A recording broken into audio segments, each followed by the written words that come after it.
What a joke. Do your job, man. That's what I tell Gavin Newsom. Do your job. Stop working on your rebranding and be a governor. Stand up for the rule of law. But he ought to be tarred and feathered, I'll say that. I mean, look, he's standing in the way of the administration and the carrying out of federal law, right?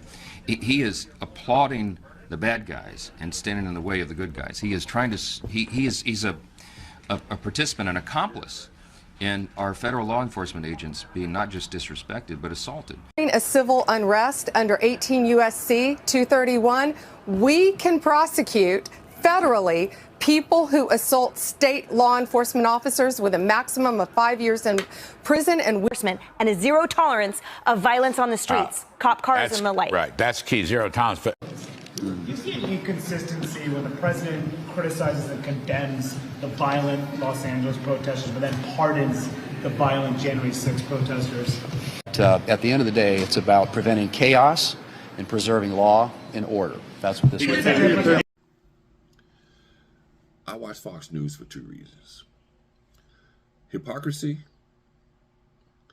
and a good laugh. In the last 4 or 5 days, I've been laughing my ass off over the hypocrisy I see coming from the Republican Party. All of a sudden now, they're about law and order. All of a sudden now, they're about protecting police officers. All of a sudden now, they are the party that's going to protect police officers from the citizens of America. What a joke. What a joke. Just let this sink in for a second. These are the same people in the House who would not put a plaque up on the Capitol steps to honor the police officers on January 6th. They refuse to do it. They even passed a law and they still refuse to do it. But these are the people that's telling you that they are about protecting the police. They're there to support the police. Now they're sitting here criticizing Gavin Newsom about his reaction to what's going on in LA. But they didn't have no criticism for Donald Trump and what he did on January 6th. Did you see the National Guards react in a timely manner on January 6th? And Donald Trump was the president. Did you see Donald Trump calling in Marines to help the situation on January 6th? No, you did not. But all of a sudden today, on these past few days, you got Republicans going out pretending like they're going to fight for the police officers of this country, which is bullshit. It's hypocrisy. The United States of hypocrisy. That's where we live in today. Yes, approximately 1,500 for a pardon.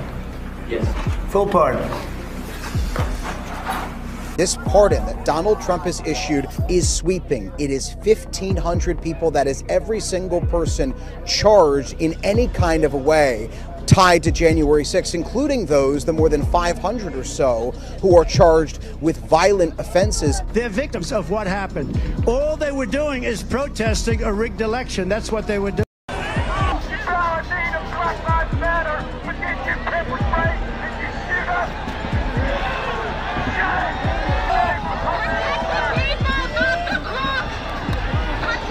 We hope they get him. We hope they come out tonight, frankly. Speaker Mike Johnson was pressed by reporters. Here's what he had to say. It's not my place. It's the president's sole decision, and he made a decision, so I stand with him on it. We hope they're going to be released shortly. They should be released shortly. A pardon is a pardon. I want to see them for their release. And, you know, I'll be the first member of Congress to offer them a guided tour in the Capitol.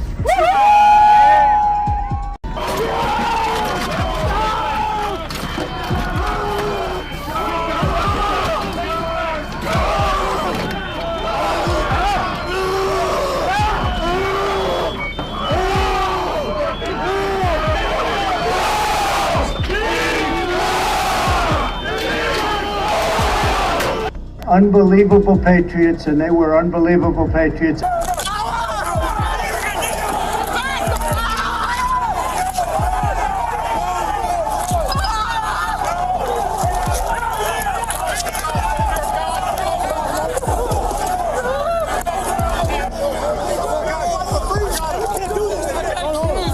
Among those you pardoned DJ Rodriguez. He drove a stun gun into the neck of a DC police officer who was abducted by the mob that day. He later confessed on video to the FBI and pleaded guilty for his crimes. Why does he deserve a pardon? Okay, well, we'll take